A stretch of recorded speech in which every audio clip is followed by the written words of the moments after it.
بسم اللہ الرحمن الرحیم۔ السلام علیکم ورحمۃ اللہ وبرکاتہ۔ معزز ناظرین، تیمی آفیشیل ٹی وی میں آپ سب کا استقبال اور خیر مقدم ہے۔ سیرت سیریز کے اس 18ویں ایپیسوڈ میں ہم غار حرا میں اللہ کے رسول صلی اللہ علیہ وسلم کی عبادت اور نبوت کے ظہور کا تذکرہ کریں گے۔ آپ صلی اللہ علیہ وسلم کی عمر مبارک جیسے جیسے 40 سال کے قریب ہو رہی تھی، آپ کی طبیعت میں بڑی تبدیلی آ رہی تھی۔ دنیا کی رنگینیوں سے آپ الگ تھلگ رہنے کی کوشش کرتے تھے، تنہائی میں رہنے اور اللہ کی عبادت میں دن و رات مصروف رہتے تھے۔ قوم کے شرکیہ اعمال سے آپ ہمیشہ بے چین رہتے اور تنہائی حاصل کرنے کے لیے مکہ سے 2 میل دور غار حرا میں چلے جاتے تھے اور وہیں دن بھر اللہ کی عبادت میں لگے رہتے تھے۔ حضرت خدیجہ رضی اللہ عنہا بھی اس میں آپ کا ساتھ دیتی تھیں اور کھانا پانی لے کر وہیں قریب ہی کہیں موجود رہتی تھی، تاکہ آپ صلی اللہ علیہ وسلم کو کسی طرح کی کوئی پریشانی نہ ہو اور آپ کی یکسوئی، ذہنی رجحان اور قلبی میلان میں کوئی فرق نہ آئے، اور آپ جدھر بڑھ رہے ہیں تیزی سے ادھر آپ بڑھتے ہی رہیں۔ حضرت خدیجہ رضی اللہ عنہا کئی دن کا کھانا تیار کر دیتی تھیں اور آپ اسی غار میں آ کر معتکف ہو جاتے تھے اور کئی دن تک گھر واپس نہیں جاتے تھے۔ اسی طرح آپ صلی اللہ علیہ وسلم کے دن گزرتے رہے۔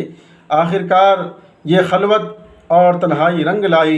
جس مقصد کے تحت آپ صلی اللہ علیہ وسلم نے یہاں تنہائی اختیار کیا تھا، اس کی طرف آپ کے قدم بڑی تیزی سے بڑھنے لگے۔ آپ نے محسوس کیا کہ غار میں دور کہیں ایک چراغ روشن ہو گیا ہے اور اس کی روشنی پورے ماحول کو منور کر رہی ہے۔ پھر آپ اس روشنی سے مانوس ہو گئے اور وہ روشنی آپ کی طرف بڑھنے اور آپ سے قریب ہونے لگی۔ جب روشنی کچھ اور آگے بڑھی اور آپ کے قریب ہوئی تو روشنی سے آواز آنی شروع ہوئی، جیسے کوئی آپ کو میٹھی اور دھیمی آواز میں پکار رہا ہو، یا محمد یا محمد۔ اس آواز میں محبت و عقیدت اور پیار کی چاشنی کوٹ کر بھری ہوئی تھی، مگر پکارنے والا نظر نہیں آتا تھا۔ جب آپ گھر آئے تو حضرت خدیجہ سے فرمائے، یا خدیجہ انی ارا ضوءا واسمع صوتا، کہ اے خدیجہ مجھے روشنی نظر آتی ہے اور غیبی آواز سنائی دیتی ہے۔ حضرت خدیجہ نے آپ صلی اللہ علیہ وسلم کو تسلی دی اور کہا، یہ ایک اچھی علامت ہے۔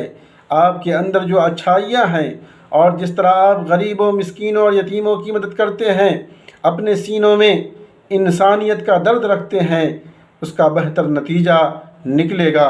گھبرانے کی کوئی بات نہیں ہے۔ حضرت خدیجہ نے اپنے چچا زاد بھائی ورقہ بن نوفل کے پاس گئی اور اس واقعہ کو ورقہ بن نوفل سے بتائی۔ جب انہوں نے حضرت خدیجہ سے یہ بات سنی تو خوشی سے جھوم اٹھے اور کہا، یہ تو نبوت کی ابتدائی علامات ہیں۔ انہوں نے کہا، اے محمد صلی اللہ علیہ وسلم، اگر وہ آواز سنائی دے تو آپ وہیں بیٹھے رہیں اور توجہ سے اس کی بات کو سنیں، حقیقت منکشف ہو جائے گی۔ حضرت عمرو بن شرجیل رضی اللہ عنہ سے روایت ہے کہ جب آپ خلوت میں گئے تو آواز آئی کہ اے محمد، میں گواہی دیتا ہوں کہ اللہ کے سوا کوئی معبود نہیں، اور میں گواہی دیتا ہوں کہ محمد اسی کے بندے اور رسول ہیں۔ جب آپ صلی اللہ علیہ وسلم گھر تشریف لائے تو یہ بات حضرت خدیجہ رضی اللہ عنہا سے بتائی۔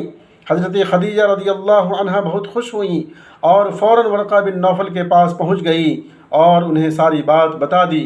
ورقہ بن نوفل بھی بہت خوش ہوئے۔ ان کی معلومات کے مطابق آخری نبی کی تمام علامتیں آپ صلی اللہ علیہ وسلم کے اندر موجود تھیں۔ انہوں نے قبل از وقت ہی بتا دیا اور کہا، آپ کو بشارت ہو، آپ کو پھر بشارت ہو، میں گواہی دیتا ہوں کہ آپ ہی وہ عظیم المرتبت ہستی ہیں جن کی آمد کی خوشخبری حضرت عیسیٰ ابن مریم علیہ السلام نے دی تھی، اور حضرت موسیٰ علیہ السلام کے پاس جو فرشتہ آیا کرتا تھا وہی آپ کے پاس بھی آنے والا ہے، اور آپ بے شک نبی ہیں۔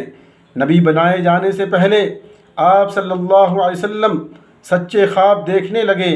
امام بخاری نے حضرت عائشہ رضی اللہ عنہا سے روایت کی ہے، انہوں نے کہا کہ آپ صلی اللہ علیہ وسلم پر نزول وحی کی ابتدا سچے خوابوں کی صورت میں ہوئی، اور جب بھی کوئی خواب دیکھتے تو اس کی تعبیر صبح صادق کی طرح سامنے آ جاتی۔